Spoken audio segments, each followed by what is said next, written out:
त्वमादिदेवः पुरुषः पुराणः त्वमस्य विश्वस्य परम निधानम वेत्तासि वेद्यम च परम च धाम त्वया ततं विश्वमनंत रूप।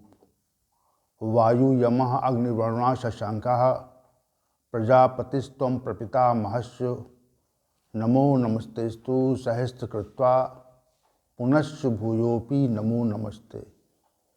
वसुदेवसुतं देवं कंसचाणूरमर्दनं देवकी परमानंदम श्रीकृष्णं वंदे जगद्गुरुं। श्रीकृष्णं वंदे जगद्गुरुं। कृष्णाय वासुदेवाय हरे परमात्मने प्रणतक्लेशनाशाय गोविंदाय नमो नमः। गोविंदाय नमो नमः। हम सभी भगवद गीता के इस विशेष ज्ञान सत्र में नित्य उपस्थित होते हैं।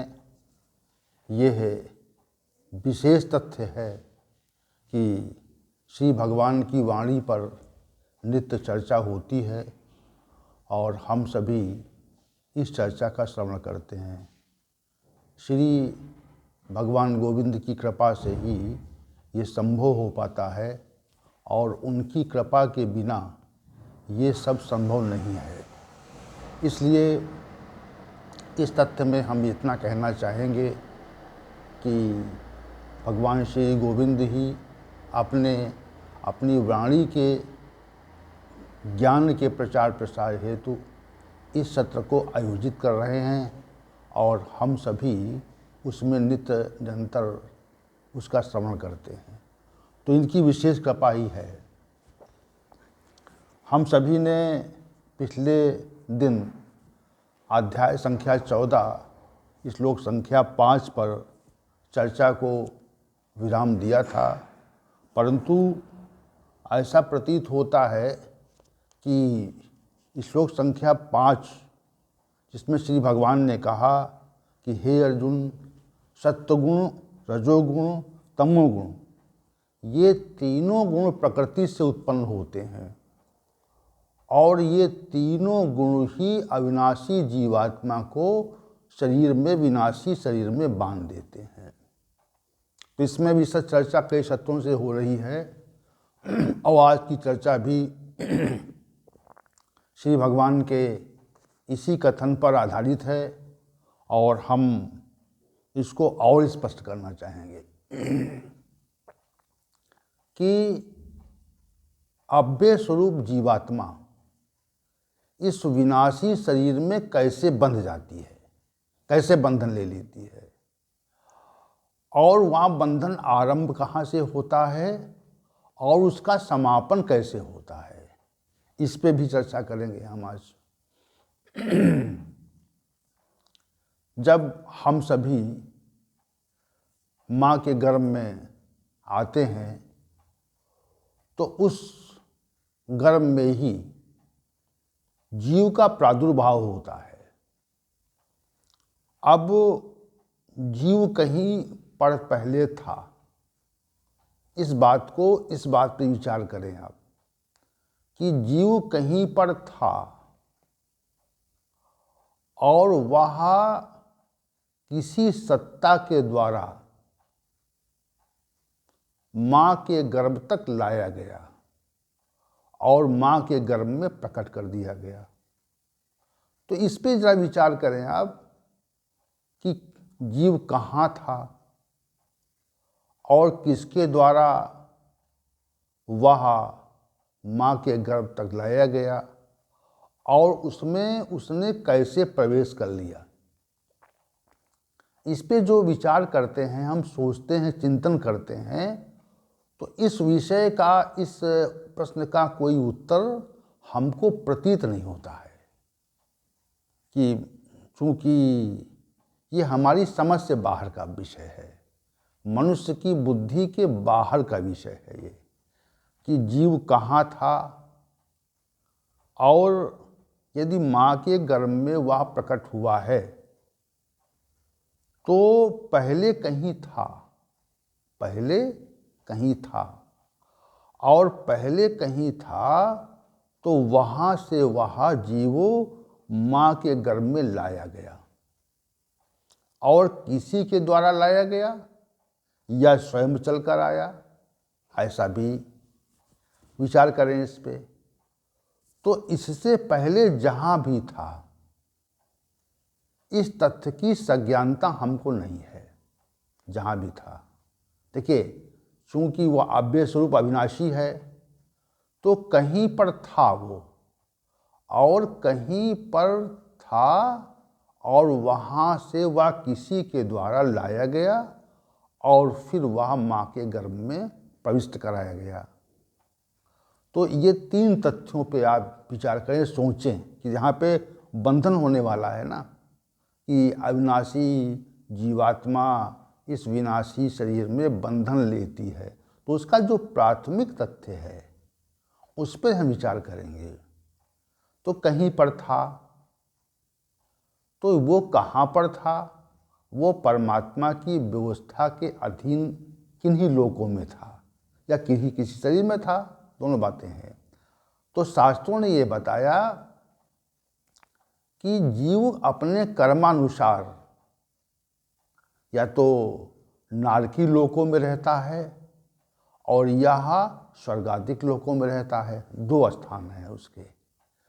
तो नारकी लोकों में रहने वाले जो जीव हैं वह दुख के उपभोग के उपरांत, और स्वर्गादिक लोकों में रहने वाले जो जीव हैं वह सुख के उपभोग के उपरांत वह जीव है, वह किसी सत्ता के द्वारा माता के गर्भ में प्रविष्ट होता है। अथवा दूसरी बात ये कही कि कुछ मनीषों का ये मानना है कि जैसे ही एक शरीर का परित्याग करता है, उस परित्याग करने के तत्काल उपरांत वह जीव दूसरी माँ के गर्भ में प्रविष्ट होता है अपने कर्मों के अनुसार। ये भी तथ्य कहा गया। तो चूंकि ये दोनों विचार जो हैं, अब गीता इसका समर्थन करती है। भगवत गीता जो पहले हमने विचार दिया है उसका समर्थन करती है कि इसमें, इस भगवत गीता में कई स्थानों पे आया अब्रह्म भूमनान लोका पुनरावर्तनो अर्जुन, कि यहाँ से पृथ्वी लोक से ब्रह्मा के लोक तक जितने भी लोक हैं, इसका मतलब, इसका अर्थ है कि बहुत से लोक हैं। तो उन वे लोक सभी पुनरावर्ती स्वभाव वाले हैं। वहाँ जाकर के जीव को पुनः इस पृथ्वी लोक पर आना पड़ता है, ये तथ्य कहा वहाँ पे। तो इससे श्री भगवान के वचनानुसार या भगवत गीता के सिद्धांत के अनुसार ये स्पष्ट होता है कि यहाँ से मृत्यु के उपरांत भी जीव उन लोकों में कर्मानुसार जाते हैं। ये तथ्य स्पष्ट हो गया।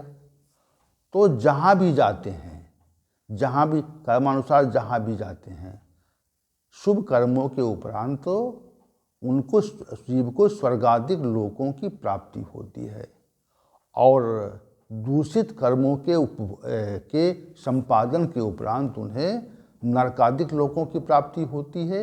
ये दो सिद्धांत है। अब इन दोनों सिद्धांतों में हम ये समझ जाते हैं कि जीव या तो नरकादिक लोकों से आया है या स्वर्गादिक लोकों से आया है। परंतु यहाँ पर एक विचार और सोचें आप।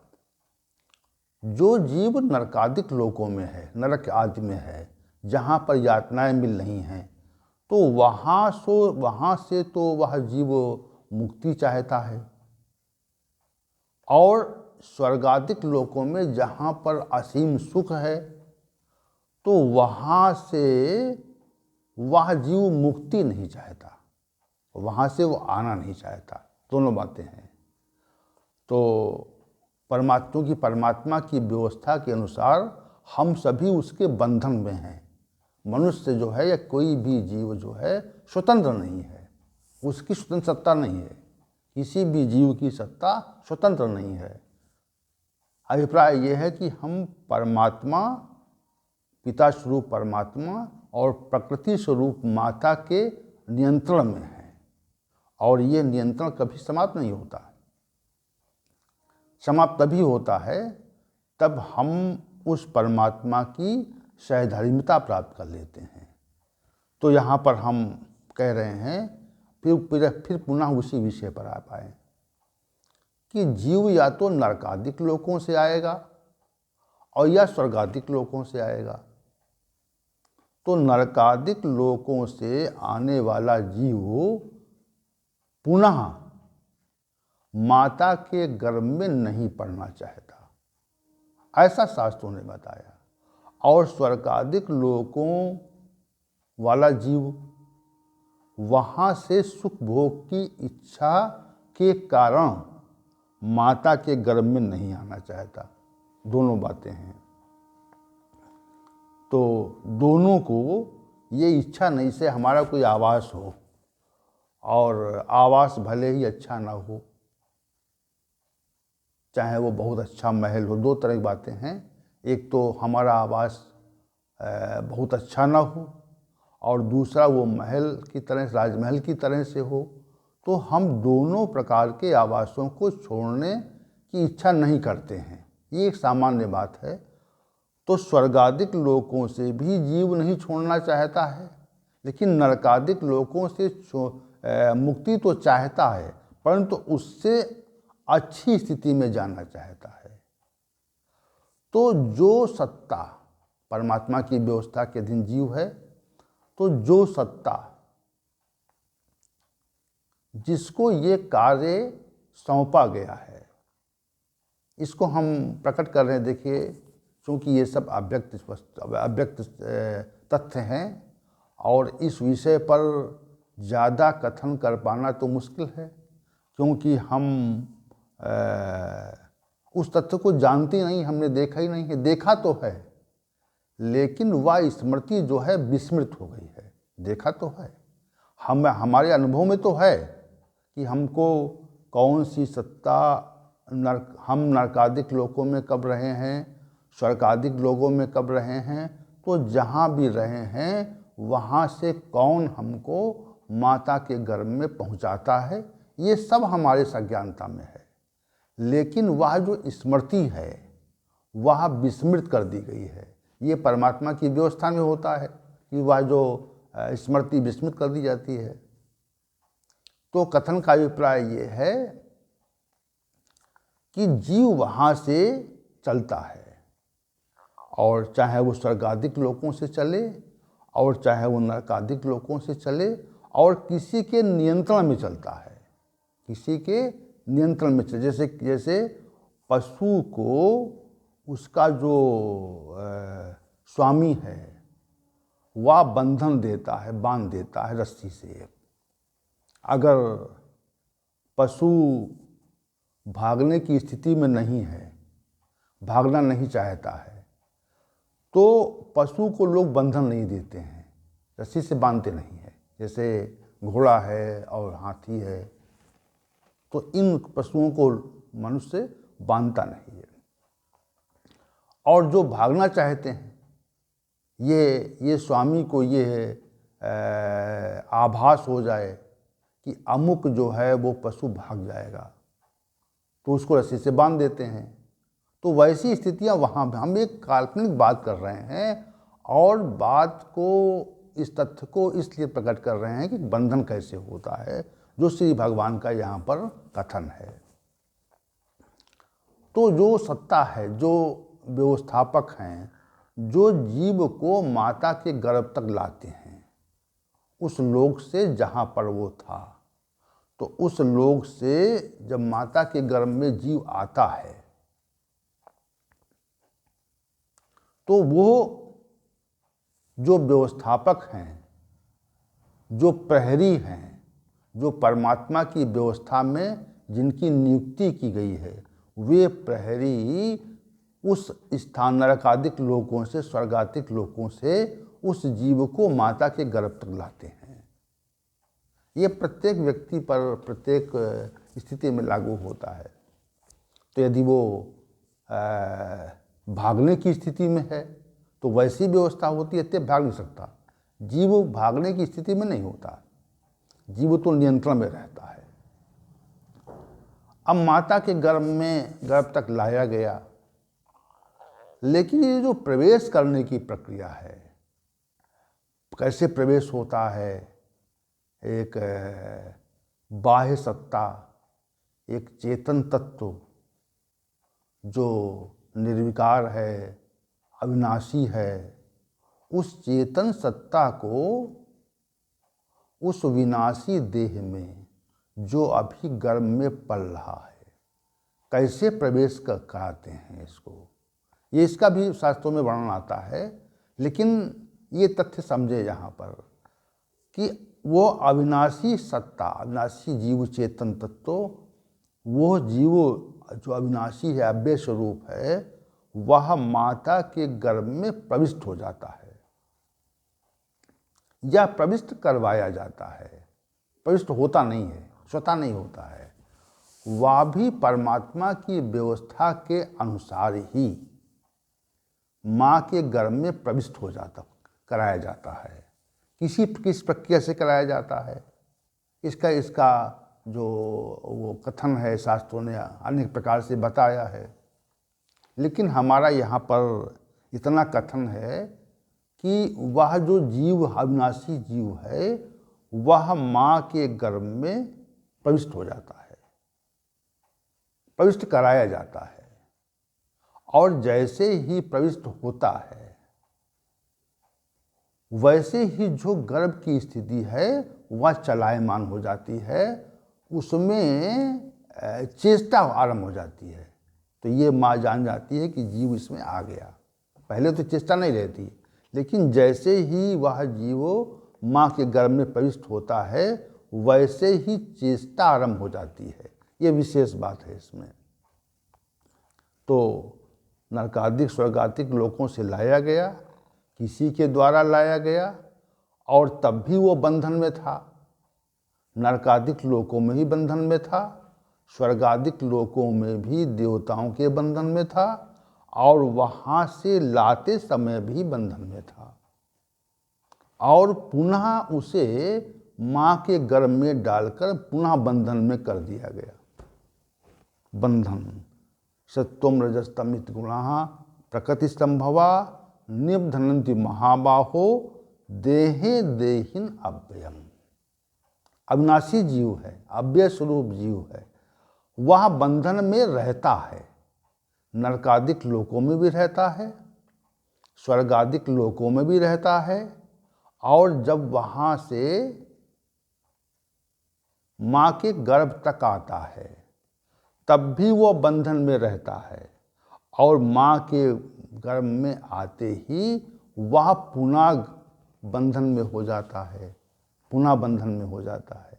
ये विशेष बात देखिए, बंधन चल रहा है बराबर, बंधन की समाप्ति, मुक्ति नहीं हो पा रही। अब माँ के गर्भ में एक समय तक वो पल्लवित हुआ, विकसित हुआ, और विकसित होने के पश्चात उसका जन्म होता है। तो ऐसा शास्त्रों ने बताया कि माँ के गर्भ में जब तक जीव रहता है तब तक भगवान श्री हरि उसको दर्शन देते हैं, उसका साक्षात्कार होता रहता है, और वह बार बार पुनः पुनः श्री भगवान से प्रार्थना करता है कि हमको इस विषम परिस्थिति से बाहर निकालो। ऐसी प्रार्थना करता है, ऐसा शास्त्रों में बताया गया। तो भगवान श्री हरि उसको सांत्वना देते हैं, उल्टा टंगा होता है, तमाम अपवित्र द्रव्यों के अधीन रहता है वो, और वहाँ पर भी देखिए उसे भोजन मिलता है, वह विकसित होता रहता है। विकसित होने के काल में जब तक उसका जन्म नहीं हो रहा है, तब तक वह श्री भगवान से प्रार्थना करता है कि हमें बंधन से मुक्त करो। तो उस समय श्री भगवान कहते हैं कि यदि तुमने हमारा स्मरण अपने जीवन पर्यंत किया तो ये समस्त बंधनों से आप मुक्त हो जाएंगे, ऐसा शास्त्रों में आता है। जीव बार बार विनती करता है और विनती करने के पश्चात श्री भगवान उससे यही कहते हैं कि इस जीवन में हमारी जो हमारे जो स्मरण करना है, हमारे नाम काम का जप है, हमारी पूजा उपासना है इत्यादि करना, तो ये जो बंधन पूर्व में हमने प्रणित किया है नरकादिक स्वर्गादिक लोगों से माता के गर्भ तक का, ये समाप्त हो जाएगा, ऐसा शास्त्रों ने बताया।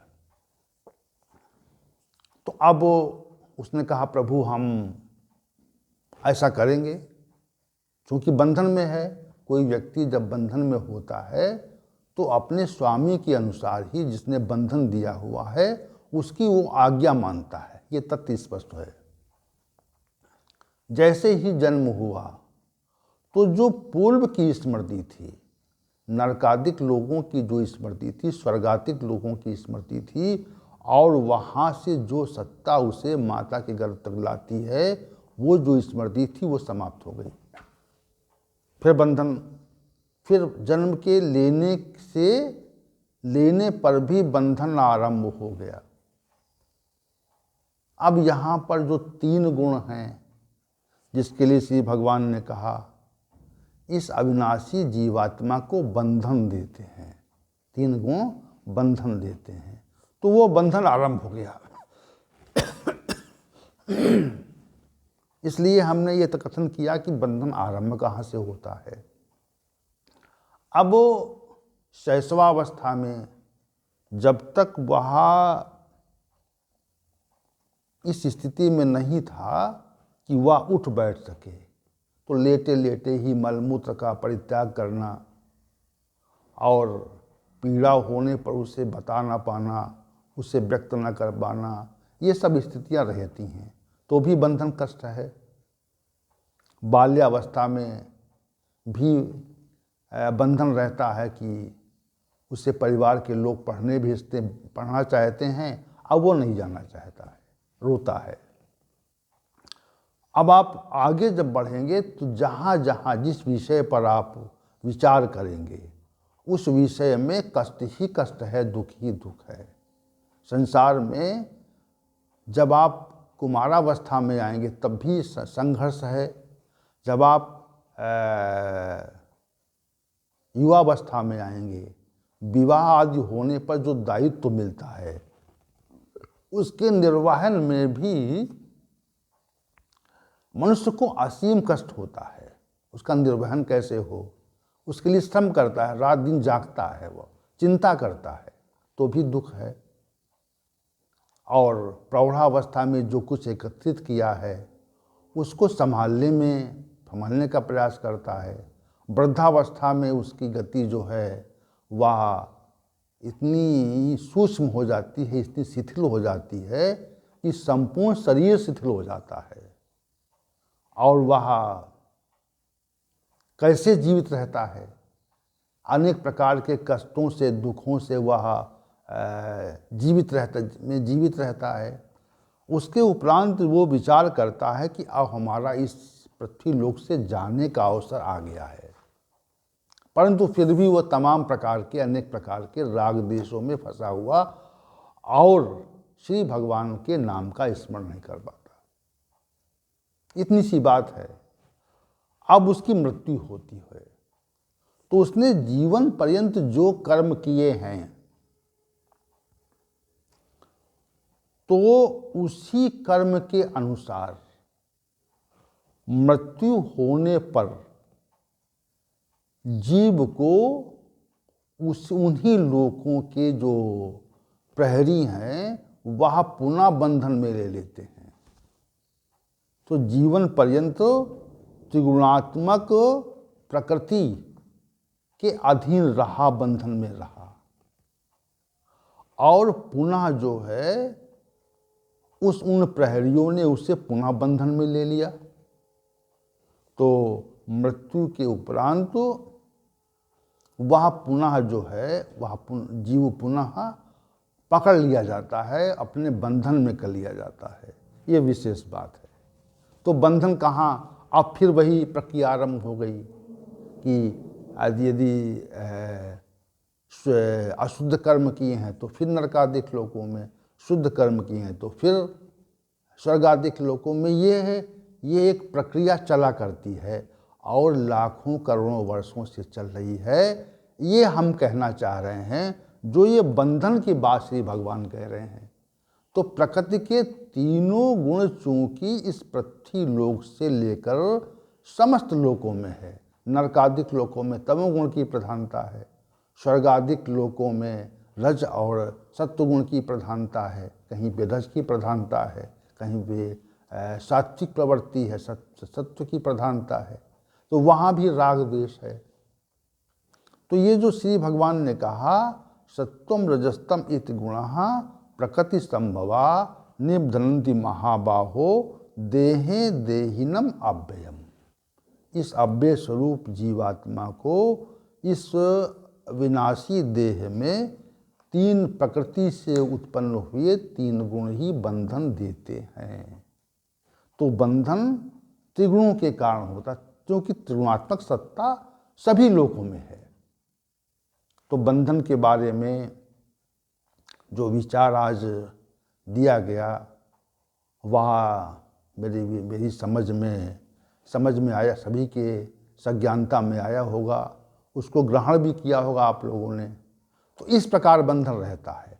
श्री भगवान का जो कथन यहाँ पर है, इसमें श्लोक संख्या 5 की व्याख्या का तत्व छिपा हुआ है, वो यही है कि हम सदैव बंधन में रहते हैं, चाहे इस लोक में हों और चाहे इस लोक से अतर लोकों में चले जाएं, वहाँ भी बंधन है और हम पे नियंत्रण रहता है।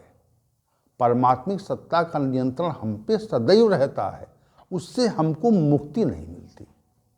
इतनी सी विशेष बात है। तो इतनी सी विशेष बात मुक्ति कैसे मिलेगी, ये प्रश्न है। तो इस मुक्ति कैसे मिलेगी, इसके लिए इसलिए